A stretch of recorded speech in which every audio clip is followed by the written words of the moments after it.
Hi friends, big boss ಮನೆ ಒಳಗಿರುವ ಸ್ಪರ್ಧಿಗಳಿಗೆ ಒಂದು ಟಾಸ್ಕ್ ಕೊಟ್ಟಿದ್ದಾರೆ.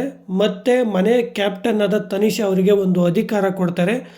ಈ ಟಾಸ್ಕ್ನಲ್ಲಿ ಆಡಲು ಅನರ್ಹರಾದ ಸದಸ್ಯರ ಹೆಸರನ್ನು ತಿಳಿಸಿ ಅಂತ ಹೇಳ್ತಾರೆ. ಆಗ ತನಿಷ್ ಅವರು ತುಕಾಲಿ ಸಂತೋಷ್ ಅವರ ಹೆಸರು ತಗೊಳ್ತಾರೆ. ನೆಕ್ಸ್ಟು ಕಾರ್ತಿಕ್ ಅವರ ಹೆಸರು ತಗೊಳ್ತಾರೆ. ಕಾರ್ತಿಕ್ ಅವರಿಗೆ ತುಂಬ ಆತುರ ಜಾಸ್ತಿ ಮತ್ತು ನಾನೇ ಮಾಡ್ತೀನಿ ಅಂತ ಮುಂದೋಗೋದು ಜಾಸ್ತಿ, ಅದರಿಂದ ಕೈ ಸುಟ್ಕೊಂಡಿರೋದು ಇದೆ ಅಂತ ಆ ಅರ್ಥದಲ್ಲಿ ಹೇಳ್ತಾರೆ. ಅದಕ್ಕೆ ಕಾರ್ತಿಕ್ ಅವರು ತನಿಷ್ ಅವರಿಗೆ ಹೇಳ್ತಾರೆ, ನನ್ನನ್ನು ನಾನು ಸ್ಟ್ರಾಂಗ್ ಅನ್ಕೊಳ್ಳೋದ್ರಲ್ಲಿ ಯಾವುದೇ ರೀತಿ ತಪ್ಪಿಲ್ಲ, ರೀಸನ್ ಕೊಡಬೇಕಾದ್ರೆ ವ್ಯಾಲಿಡ್ ರೀಸನ್ ಕೊಡಿ, ಈ ಥರ ಎಲ್ಲ ರೀಸನ್ ಕೊಡಬೇಡಿ ಅಂತ ಹೇಳ್ತಾರೆ. ನೆಕ್ಸ್ಟು ನಮ್ರತಾ ಅವರು ತನಿಷ್ ಅವರಿಗೆ ಹೇಳ್ತಾರೆ, ತಾಳ್ಮೆ ಅಂತ ಬಂದಾಗ ಕಾರ್ತಿಕ್ ಅವ್ರನ್ನ ಟಾಸ್ಕಿಂದ ಹೊರಗಡೆ ಇಡ್ತೀರಾ, ಆ ತಾಳ್ಮೆನ ನಾನು ನಿಮ್ಮ ಹತ್ರ ನೋಡಲೇ ಇಲ್ಲ ಅಂತ ತನಿಷ್ ಅವರಿಗೆ ನಮ್ರತಾ ಅವ್ರು ಹೇಳ್ತಾರೆ ಅಂತ ಹೇಳ್ಬೋದು.